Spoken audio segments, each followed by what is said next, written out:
पेशाब से बचो, आम तौर पर अज़ाब क़ब्र इसी की वजह से होता है। सैयदना अब्दुल्लाह इब्न उमर रज़ियल्लाहु अन्हु फरमाते, एक मरतबा दौरान सफ़र मेरा गुज़र ज़माना जahलियत के कब्रिस्तान से हुआ। अचानक एक मुर्दा मैंने देखा कब्र से बाहर निकला है, उसकी गर्दन में आग की जंजीर बंधी हुई है। मेरे पास पानी का एक बर्तन था। जब उसने मुझे देखा तो कहने लगा कि मुझे थोड़ा सा पानी दो, ए अब्दुल्ला मुझे थोड़ा सा पानी पिला दो।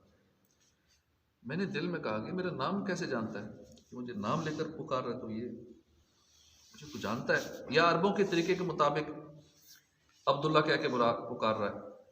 फिर अचानक उसी कब्र से एक और शख्स निकला। उसने मुझसे कहा, ए अब्दुल्ला, इस नाफरमान को पानी ना देना। अब दूसरा शख्स इस पहले को घसीट कर फिर कब्र में ले जाता है। मैंने वो रात एक बुढ़िया के घर गुजारी। उसके घर के करीब एक कब्र थी। मैंने कब्र से ये आवाज़ सुनी कि बोलूँ वमा बोलूँ, शनुन वमा शनुन, पेशाब पेशाब क्या है, मशकीज़ा मशकीज़ा क्या है। इस आवाज़ के बारे में मैंने उस बुढ़िया से पूछा तो उसने कहा कि ये मेरे शोहर की कब्र है, इसे दो ख़ताओं की सज़ा मिल रही है। एक तो ये पेशाब करते वक्त छींटों से नहीं बचता था, खुसूसन जो लोग खड़े होकर पेशाब करते हैं छींटों से नहीं बचते। आजकल भी रास्ते में चलते थे कहीं खड़े हो गई करते हैं, या फिर अगर बैठ के भी करते हैं तो छींटों का ख्याल नहीं रखते। WC में भी करते हुए बाज़ का डायरेक्ट उसमें टकरा के छींटे जिस्म पे पड़ते हैं या कपड़ों पे पड़ते हैं, तो कई लोग इसका ध्यान नहीं रखते। तो पेशाब करते वक्त ये छींटों से नहीं बचता था। मैं इससे कहती कि तुझ पर अफसोस है, जब ऊँट पेशाब करता है तो वो भी अपने पाँव कुशादा करके छींटों से बचता है, लेकिन तू इस बारे में बिल्कुल एहतियात नहीं करता। मेरा शौहर मेरी इन बातों पर कोई तवज्जो ना देता। फिर वो मर गया। तो मरने के बाद से आज तक उसकी कब्र से रोज़ाना इसी तरह की आवाज़ें आती हैं। मैंने पूछा, ये शन्नुन वमा शन्नुन ये क्या, यानी मशकीज़ा मशकीज़ा क्या है, इस आवाज़ का मकसद क्या है। बुढ़िया ने कहा कि एक मर्तबा इसके पास एक प्यासा शख्स आया। उस प्यासे ने पानी मांगा तो इसने उसको परेशान करने के लिए मशकीज़े की तरफ इशारा किया, कहा जो इस मशकीज़े से पानी पी लो। वो प्यासा बेताबाना मशकीज़े की तरफ लपका। जब उठाया तो उसे खाली पाया। प्यास की शिद्दत से वो बेहोश हो गया, गिर गया, मर गया। फिर जब से मेरा शोहर मरा है आज तक रोज़ाना उसकी कब्र से आवाज़ आती है कि मशकीज़ा मशकीज़ा क्या है। सैयदना अब्दुल्लाह बिन उमर फरमाते हैं कि मैंने रसूलुल्लाह सल्लल्लाहु अलैहि वसल्लम की बारगाह में हाजिर होकर ये सारा वाक़या अर्ज़ किया तो सरकार आली वक़ार सल्लल्लाहु अलैहि वसल्लम ने अकेले सफ़र करने से मना कर दिया। कई लोग कहते हैं ना, हम तो अब बड़े बहादुर हैं, हम तो अकेले रात को जंगल में सफ़र करेंगे, अकेले करेंगे, तो मना किया गया अकेले सफ़र करने से, खुसूसन ख़तरनाक रास्ते से, रात को जंगल से नहीं करना चाहिए। जितना हो सके इससे बचना चाहिए। तो गुनाह चाहे कितना ही छोटा हो, अगर उस पर पकड़ हुई तो खुदा की कसम उसका अजाब ना सहा जा सकेगा। गुनाहों की सज़ा से डराते हुए हज़रत सैयदना अब्दुल वहाब शारानी रहमतुल्लाह अलैह नकल करते हैं कि सैयदना यूनुस बिन उबैद रहमतुल्लाह अलैह फरमाते हैं, 5 दिरहम की चोरी, अहनाफ के नज़दीक 10 दिरहम है, ठीक है, 5 दिरहम की चोरी पर हाथ काटा जाता है। और इसमें शक नहीं कि तुम्हारा सबसे छोटा गुनाह भी 5 दिरहम की चोरी से तो बड़ा ही होगा, उससे ज़्यादा कभी होगा, बुरा है। लिहाजा तुम्हारे हर गुनाह के बदले आखिरत में एक उज़्व काटा जाएगा। तो वाकई क़ब्र का मामला है, बड़ा तशवीशनाक मामला है। क्या मालूम आज ही मौत आ जाए, आने वाली रात हमारी कब्र में हो, देखते ही देखते हम कब्र की तन्हाइयों में जा पहुँचे। अव्वल तो मौत के सदमे का तसव्वुर ही जान को बुलाने वाला है, और ऊपर से खुदा मुस्तफ़ा की नाराज़ी की सूरत में अजाब हुआ तो कैसे बर्दाश्त हो सकेगा। मुर्दे के सदमे का नक्शा खींचते हुए मेरे आका आला हज़रत इमाम अहमद रज़ा फरमाते हैं कि मौत का ताज़ा सदमा उठाए हुए रूह के निकलते वक्त जिसका अतना झटका, रूह निकलने का एक छोटा सा जो झटका है, वरना बड़े बड़े झटके भी हैं रूह निकलने के, एक अदना झटका 100 ज़रबे शमशीर, तलवार के 100 वार के बराबर, जिसका सदमा 1000 ज़रबे तेग यानी तलवार के 1000 वार से सख्त तर है। एक तलवार का वार हो कितना दर्द होता है, 1000 वार का कितना दर्द होगा।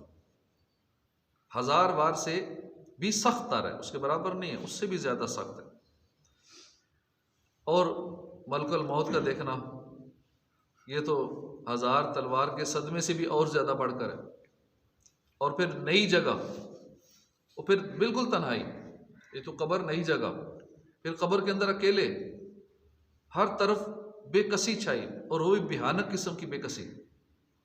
और ऊपर से नकीरैन, मुनकर नकीर का अचानक आना, और हैबतनाक सूरतें दिखाना कि आदमी दिन में हज़ारों के मजमे में इस तरह इतने लोग बैठे हैं और मलकुल मौत आ जाए, मुनकर नकीर, तो उसके हवास बजा ना रहे।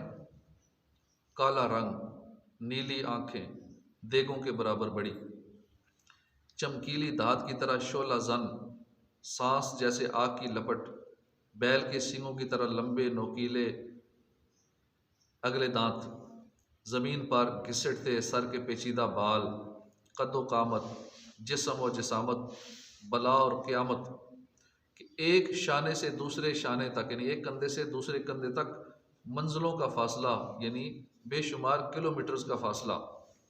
हाथों में लोहे के वो गुर्ज हथौड़े, अगर एक बस्ती के लोग सारे बल्कि जिन्हों इंस जमा होकर उठाना चाहें तो वो हथौड़ा ना उठा सकें। वो गरज कर कड़क की होलनाक आवाज़ें, वो दांतों से ज़मीन चीरते हुए ज़ाहिर होना।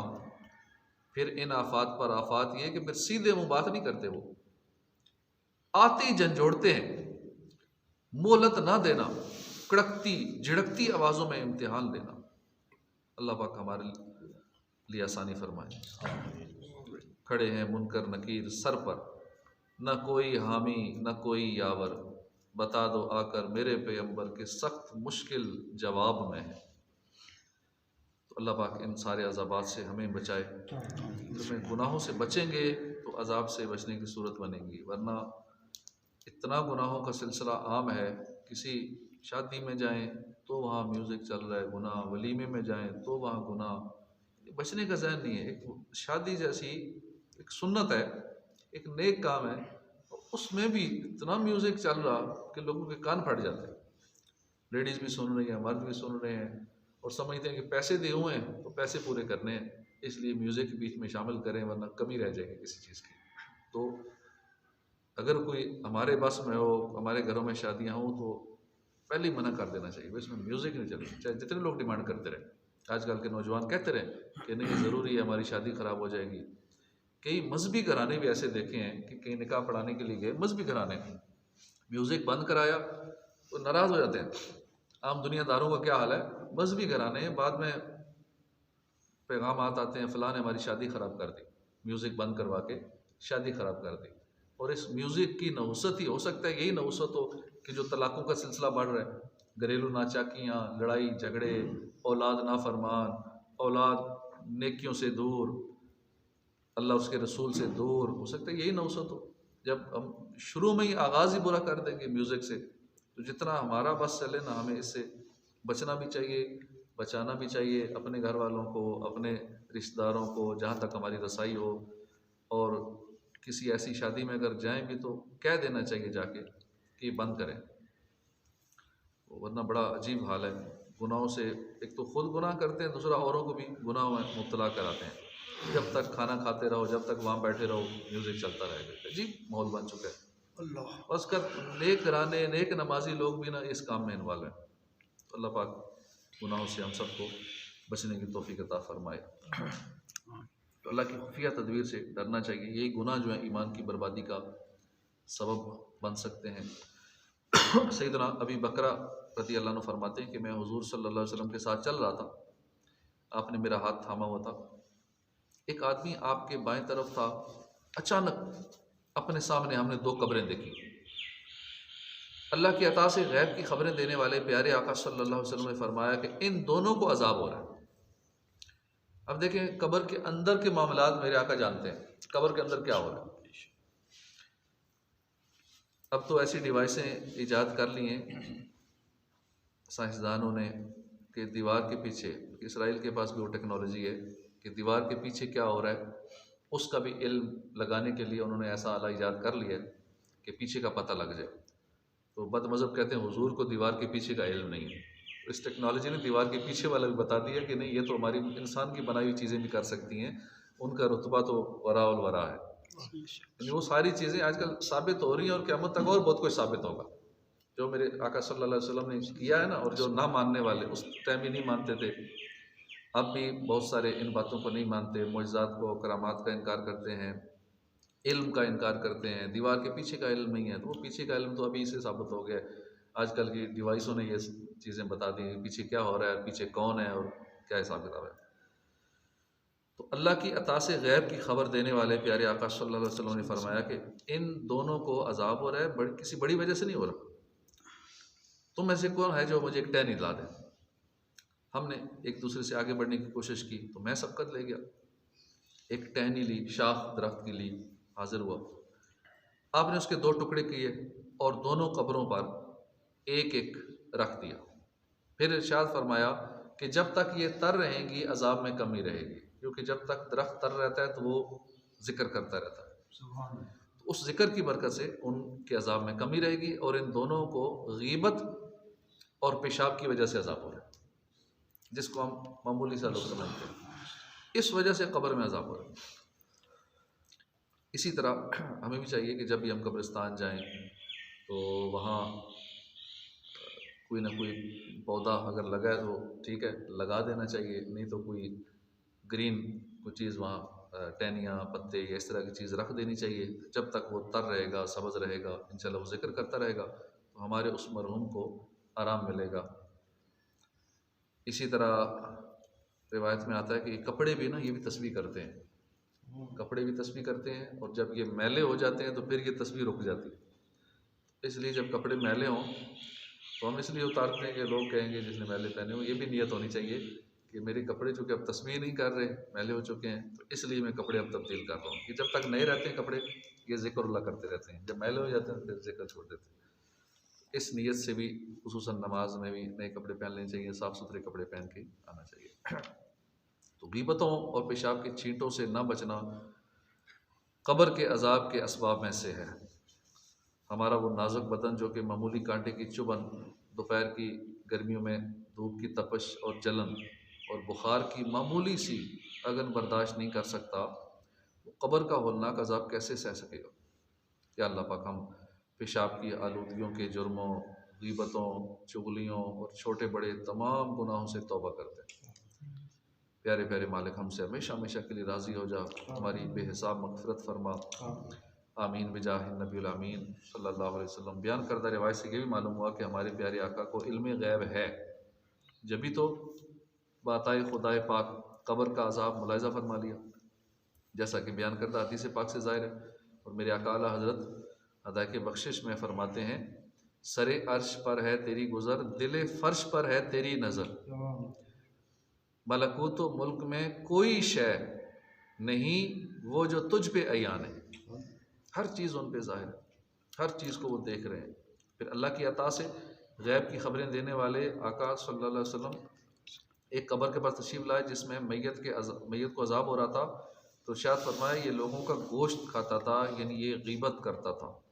फिर एक तार टहनी मंगवाई और उसे कब्र पर रख कर इरशाद फरमाया, जब तक ये तर रहेगी इसके अजाब में कमी रहेगी। तो गुज़श्ता दोनों हदीसों से पेशाब से ना बचने वाले और ग़ीबत करने वाले के अज़ाब क़ब्र में मुब्तला होने का तज़किरा है। हर मुसलमान को एहतियात करनी चाहिए। इन रिवायत में कब्र पर तर शाख रखने का ज़िक्र है और कहा गया कि इसलिए अज़ाब कम होगा कि जब तक शाखें तर रहेंगी तस्बीह पढ़ेंगी। इस हदीस से उलमाए कराम ने कब्र के पास कुरान पढ़ने को मुस्तहब फरमाया, वरना लोग इसको भी मना करते हैं, कुछ ना पढ़ें, कुछ नहीं पहुँचता, सवाब नहीं पहुँचता, मर गए हैं दुआ नहीं करनी, इसाले सवाब को नहीं मानते। तो इससे अलामा इस हदीस पाक की शरह में अलामा नववी रहमतुल्लाह ने फरमाया कि इस हदीस से उलमा ने कब्र के पास कुरान पढ़ने को मुस्तहब फरमाया, क्योंकि तिलावत कुरान शाख की तस्बीह से ज़्यादा उसकी हकदार है कि इससे अज़ाब कम हो। इसी तरह हमारे बाज़ मुताखिरीन असहाब ने इस हदीस की वजह से फतवा दिया कि खुशबू और फूल चढ़ाने की मुसलमानों में जो आदत है, जो सुन्नत है, कब्रों पे फूल चढ़ाए जाते हैं, लोग इसको भी शिरक बिदअत कहते हैं, मना करते हैं। मुफ्ती साहब मज़ीद फरमाते हैं कि इस हदीस और मुहद्दिसीन और फ़ुक़हा की इबारत से दो बातें मालूम हुई। एक तो ये कि हर सब्ज़ चीज़ का रखना हर मुसलमान की कब्र पर जायज़ है। हुज़ूर सल्लल्लाहु अलैहि वसल्लम ने इन कब्रों पर तर शाखें रखी जिनको अज़ाब हो रहा था, और दूसरे ये कि अज़ाब कब्र की कमी सब्ज़े की तस्बीह की बरकत से। लिहाजा अगर हम भी आज कब्रों पर फूल वगैरह रखें तो भी इंशाल्लाह मैयत को फ़ायदा होगा। बल्कि आम मुसलमानों की कब्रों को कच्चा रखने में यही मसलियत है कि ऊपर बारिश पड़ेगी, उस पर घास उगेगा और उसकी तस्बीह से मैयत के अज़ाब में कमी होगी। इसलिए फरमाया गया बेहतर है कब्र कच्ची हो, या अगर पक्की करानी भी हो साइडों से पक्की हो, बीच में कुछ थोड़ी सी कच्ची छोड़ दी जाए ताकि वहाँ घास वगैरह या पौधे उगाने की जगह हो। तो जब तक उसमें पौधे रहेंगे तो हमें भी वसीयत कर जाना चाहिए कि मेरी कब्र इस तरह बनानी है ताकि बाद वाले गलती ना करें, पूरी ना पक्की कर दें, थोड़ी बहुत बीच में कच्ची रखें और ऊपर पौधे लगा दें। ये अपनी वसीयतों में ये सारी बातें लिखनी चाहिए कि मुझे यूँ गुस्ल दिलाना है, मुझे यूँ कफन पहनाना है, फिर साथ ये तबरुकात रखने हैं। ये अलग से अपने लिए अलग से रख देने चाहिए संभाल के, वरना मरने के बाद भूल ही जाते हैं सारे क्या रखना है क्या नहीं रखना, अपनी पड़ जाती है। तो ये सारी वसीयतें लिख के अपनी ज़िंदगी ही में बता देना चाहिए। अल्लाह पाक अमल की तौफीक अता फरमाए। आमीन बिजाह नबील आमीन सल्लल्लाहु अलैहि वसल्लम।